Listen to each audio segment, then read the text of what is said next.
plaisir, surtout des 17 ans après, de voir que ces morceaux voilà, vivent toujours. C'était le but qu'en fait, on s'était fixé aucun but en fait. Je veux dire que quand j'ai préparé les choristes, le scénario, pendant longtemps, il a fallu convaincre, c'était un premier film. Ça paraissait pas tout à fait dans l'air du temps, mais c'est pour ça justement qu'il ne vieillit pas, parce qu'il n'a jamais été à la mode au fond. Je crois juste d'ailleurs, Christophe, que la majorité de ces jeunes n'étaient pas nés. Oui, je pense bien, oui, bien sûr.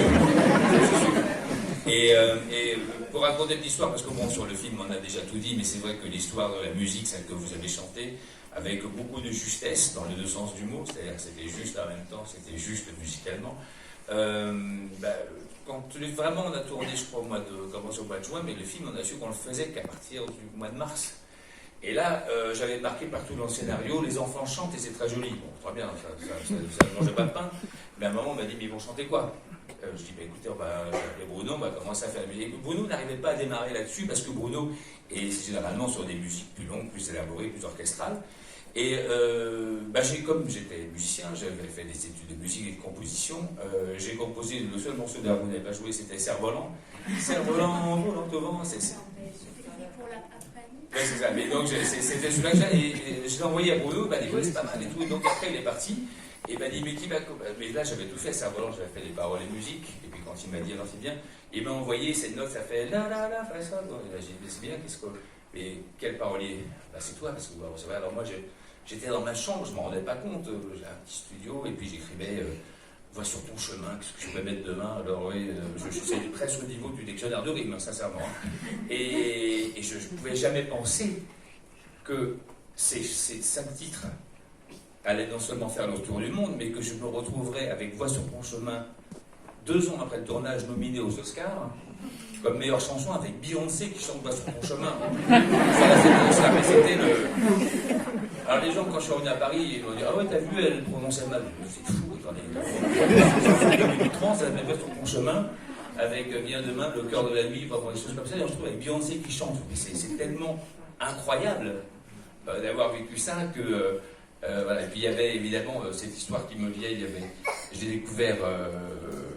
mon petit cousin, parce que c'est mon cousin, le petit Pépino. Tout le monde a parlé de Morange, mais Pépino a beaucoup marqué les esprits. Et aussi, surtout, les jeunes enfants sont fascinés par le diable qui est là. Regardez. Entrez à la lumière, entrez à la lumière.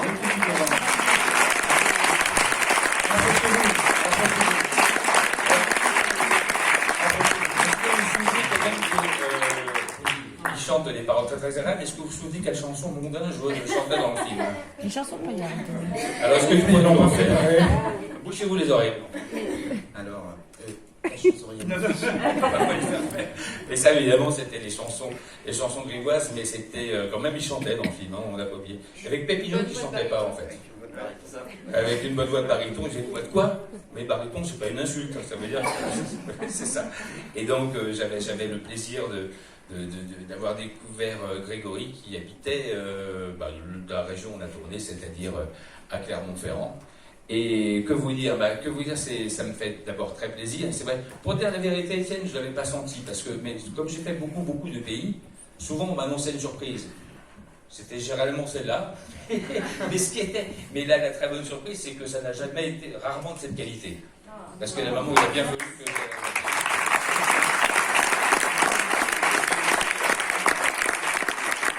Parce que le film a fait des millions d'entrées en Chine, et la musique est restée très célèbre là-bas, à tel point d'ailleurs que les choristes, ensuite que j'ai monté il y a 3 ans sur scène, en comédie musicale, avec des nouvelles chansons d'ailleurs, aux Folies Bergères, puis qu'on a présenté au Zénith, a été repris là-bas à l'Opéra de Shanghai. Et on me propose on me propose de diriger moi-même un chœur d'enfants chinois pour chanter Voir sur ton chemin. Je dis, très bien, ils me disent pour la télévision, je dis, parfait. Et je dis, ça va, je sais le faire, je sais diriger ce morceau-là. Et la répétition se passe très bien, et on va pour l'émission de télévision en direct, et puis incidemment, malheureusement, je demande à quelqu'un qui était, mais c'est une chaîne, il y a du monde qui regarde, il me dit, non, oui, 400 millions. Oui. En direct? Oui, alors là, je veux dire, les 2 minutes 30, je me suis dit, voilà, j'ai réussi à tenir le cap.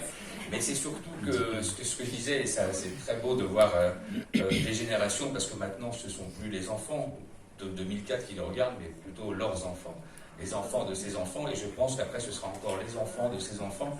et à quel point, sans s'en rendre compte, on fait quelque chose qui est universel.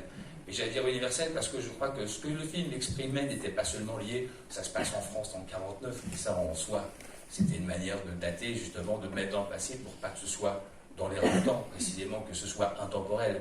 Et c'est non seulement intemporel, mais cette universalité dont je parlais, j'ai pu le remarquer parce que il y a des choses qu'on partage tous en commun, quelle que soit notre civilisation, nos cultures, notre classe sociale, les pays, que ce soit du Pérou au Canada ou de Cuba en Australie, les gens riaient et étaient émus au même moment. Et je crois que, adultes, on vit des choses différentes, mais il y a une chose qui, quelle que soit notre classe sociale, nous rassemble, c'est les joies et les douleurs de l'enfance. Et ça, c'est partagé par tout le monde. Et je crois que c'était ça qui... D'ailleurs, a marché parce que c'est pas du tout un film nostalgique comme on a parfois accusé. Oui, c'était mieux avant. Non, c'est pas mieux avant. Je préfère honnêtement, je pense qu'on est bien plus content pour des enfants d'être nés ici dans ces années qu'en 1949, pour plein de raisons. Mais en même temps, on est tous nostalgiques, oui, de notre enfance. Ça, c'est certainement. C'est ça que le film racontait. Et c'est pour ça que voilà, je ne regrette pas d'avoir fait ces 9 heures de train pour voir que ce film et ses musiques traversent le temps. Et je veux dire une chose, je ne l'ai pas fait exprès. Je pense qu'il y a parfois des choses qu'on ne fait pas exprès, on voudrait le faire exprès, qu'on n'y arriverait pas. Donc voilà, c'est très bien un film, ça marche une fois, il n'y a pas d'autre recette. Et c'est très bien que ce soit, on ne sait pas très bien comment on l'a fait, sinon qu'il y a une alchimie, un alignement de planètes. Et puis, voilà, et puis les gens qui sont encore là pour le soutenir, c'est très émouvant pour moi. Merci.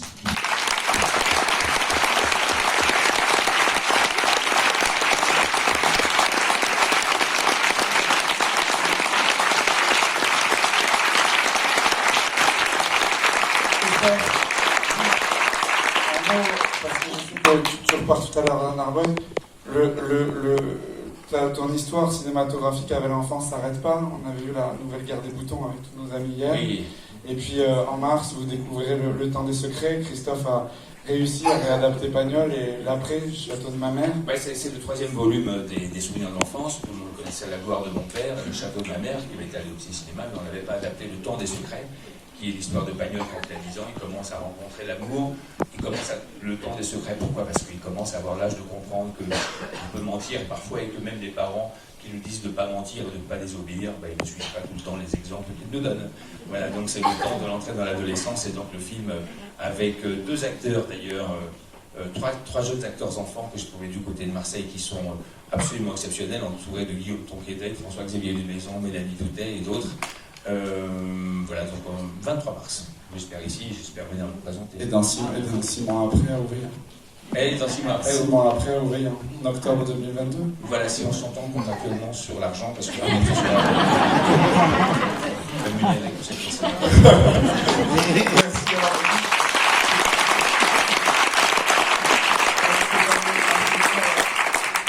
La chef de ce chœur me disait que ça fait du coup 2 ans que ce travail est proposé. Je crois qu'il devait même le chanter à la Logrin, à Toulouse. Évidemment, la crise sanitaire l'a empêché. À 2 doigts, à un moment donné, il y a des répertoires qui ne fonctionnent pas. Tu disais qu'il y avait des films où on essaie de les faire, on ne fonctionne pas.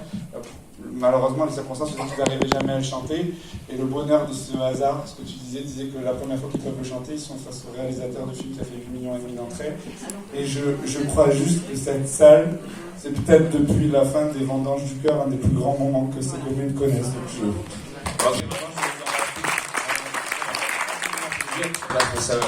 Pas quel point ça me touche. Et je remercie évidemment votre maîtresse de cœur. Est-ce qu'on peut avoir une photo souvenir pour eux, avec vous, Grégory, Violette et Maxence? Merci.